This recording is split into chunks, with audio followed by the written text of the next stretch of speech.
Hello दोस्तों, good morning, सुप्रभात। तो आगे की कहानी शुरू करने से पहले मैं आपको बता दूं कि मेरी स्टेनो की ट्रेनिंग चल रही है बड़ोदरा सिटी में। तो बीच में सैटरडे संडे की छुट्टी आई, तो हमने सोचा कि इस सैटरडे संडे का कैसे उपयोग किया जाए। पहले तो हमने मूवी देखने का विचार बनाया, पर हमने सोचा नहीं, 15-16 दिन इस शहर की भीड़ भाड़ में हो गए हैं, कहीं एकांत में चलते हैं। तो सवाल आया कि जाए कहाँ। तो हमने अपना फ़ोन उठाया और गूगल पे सर्च किया, टूरिस्ट प्लेस नियर बड़ोदरा। तो गूगल ने हमें एक बड़ा ही सुंदर और प्यारा स्थान निकाल के दिया, पावागढ़। पावागढ़ बड़ोदरा सिटी से लगभग 50 से 55 किलोमीटर दूर एक पहाड़ी इलाका है। और यहाँ के पहाड़ भी ऐसे कि अपने उत्तराखंड और शिमला और हिमाचल के पहाड़ भी इनको देख के शर्मा जाएं, इतने ऊंचे ऊंचे। सच में मुझे बहुत अच्छे लगे।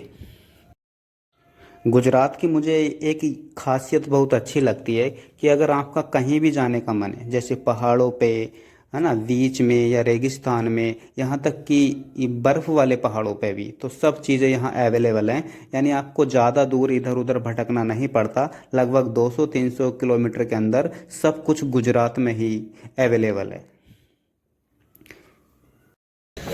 पावागढ़ की पहाड़ी पर एक काली माता का प्रसिद्ध मंदिर है।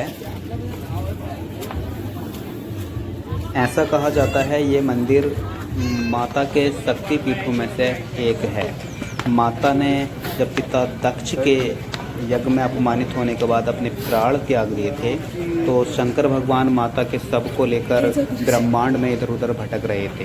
तो माता के जो शरीर के पार्ट थे, अंग थे, वो इधर उधर कई स्थानों पर गिरे। तो जिन जिन स्थानों पर वो अंग गिरे, वहाँ शक्तिपीठ बन गए। तो यहाँ पे जो पावागढ़ पर्वत है, ऐसा कहा जाता है कि माता के दाहिनी पैर की उंगलियां गिरी, तो ये उन्हीं शक्तिपीठों में से एक है। इस मंदिर की चोटी तक पहुँचने के लिए लगभग हमको 2200 सीढ़ियाँ चढ़नी पड़ती हैं। और सीढ़ियाँ चढ़ते समय हमें रास्ते में लगभग 7 जैन मंदिर पड़ते हैं।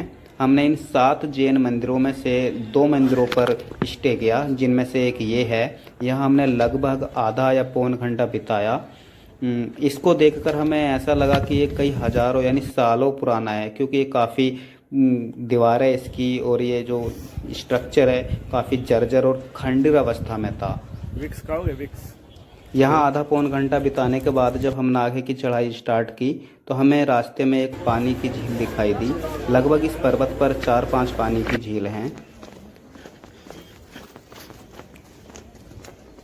माता के दर्शन करने के बाद हमने पर्वत पर इधर उधर घूमने का मन बनाया।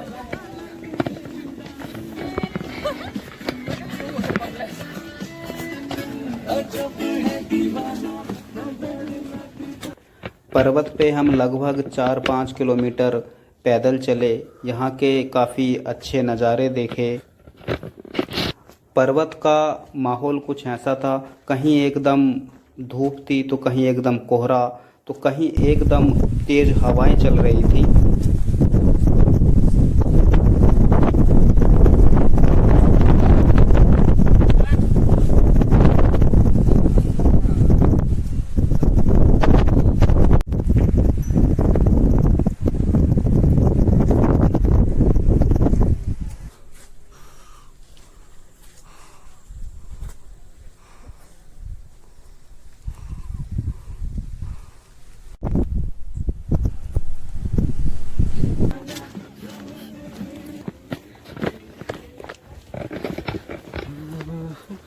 पर्वत पे घूमते घामते हम एक ऐसी जगह जहाँ पहुँचे कि जिस जगह को सुसाइड पॉइंट कहा जाता है।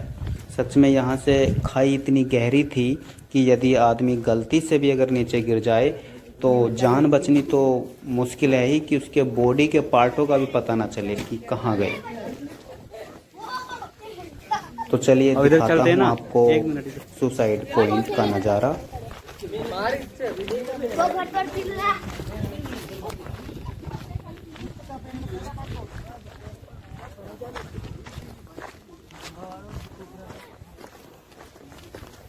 Ấy hỏi chết mà đi.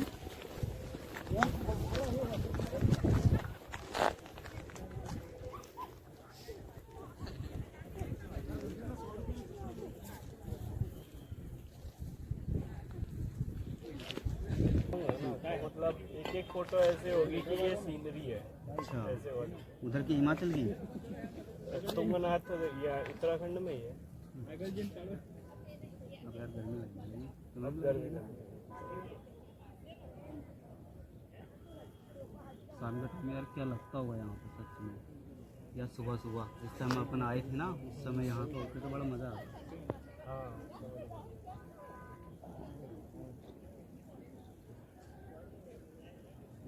यहाँ पे व्यू लेकिन ऐसे तो यार वीडियो ये पर्वत का ऐसा पॉइंट था कि यहाँ से लगभग पर्वत का पूरा भाग दिख रहा था। हम इतनी ऊंचाई पे थे कि हमें महसूस हो रहा था कि हम कितनी ऊंचाई पर हैं। काली माँ का मंदिर था वो इससे ऊंची, मंदिर की हाइट से तो व्यू गजब का था ही, पर यहाँ से भी इतना अच्छा था कि सच में इन दोनों पॉइंट ने हमारा पूरा दिन बना दिया सकता था। और यहाँ से नीचे वाली सारी व्यू इतना अच्छा था कि यहाँ से हमारा हिलने का यानी जाने का मन ही नहीं कर रहा था। पर गलती ये हुई कि यहाँ हम लगभग दोपहर में पहुंचे, थोड़ा धूप था। अगर यहाँ सुबह को या शाम को अगर हम एक गजब का नज़ारा होता, शाम को अगर यहाँ पहुंचते तो सच में इस पॉइंट से कुछ पहाड़ की चोटियाँ ऊंची भी थी और कुछ गहरी भी, और यहीं से एक रास्ता पहाड़ी की थोड़ी साइड से भी जा रहा था जो बहुत रिस्की और ख़तरनाक साबित हो सकता था, लेकिन हमने यहीं से आने का मन बनाया। तो चलिए लेकर चलता हूँ मैं आपको उस रास्ते की ओर। हमारे साथ साथ कुछ और भी लोग इस रास्ते से उतर रहे थे। सच में ये रास्ता हमको बहुत अच्छा और इंटरेस्टेड, मतलब थोड़ा डेंजर तो था, है ना, पर हमें यहाँ से गुजरना जब यहाँ से हम उतरे तो सच में बहुत अच्छा लगा।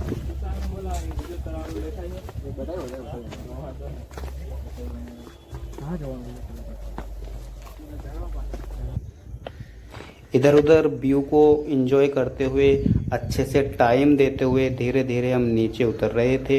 जहां हमारा मन होता हम वहां रुक जाते, 10-5 मिनट उस पॉइंट को पूरे अच्छे से एंजॉय करते।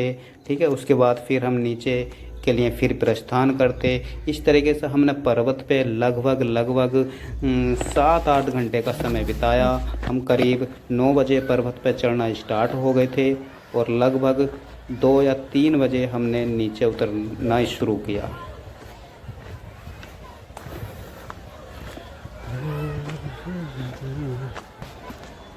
दोस्तों अब हम पूरी ट्रैकिंग करके नीचे आ चुके हैं। आप देख सकते हैं यहाँ गाड़ियाँ खड़ी हैं। आइए आपको नीचे का नज़ारा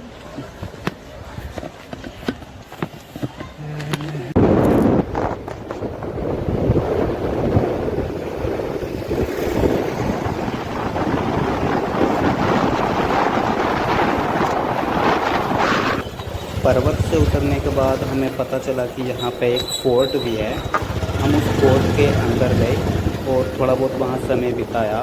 और इस फोर्ट को इस तरीके से बनाया गया है, चारों ओर फोर्ट की दीवारें हैं और इसके अंदर एक गांव बसा हुआ है।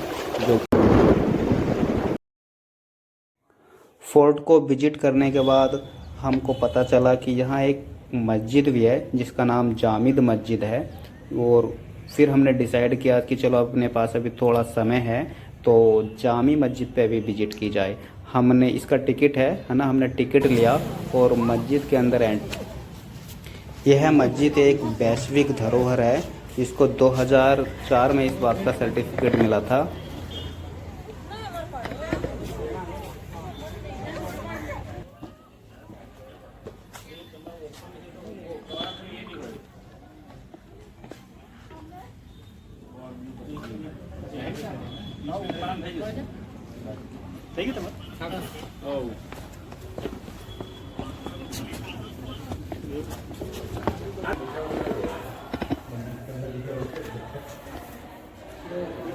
ऐसा कहा जाता है कि इस मस्जिद के अंदर लगभग 172 खंबे हैं।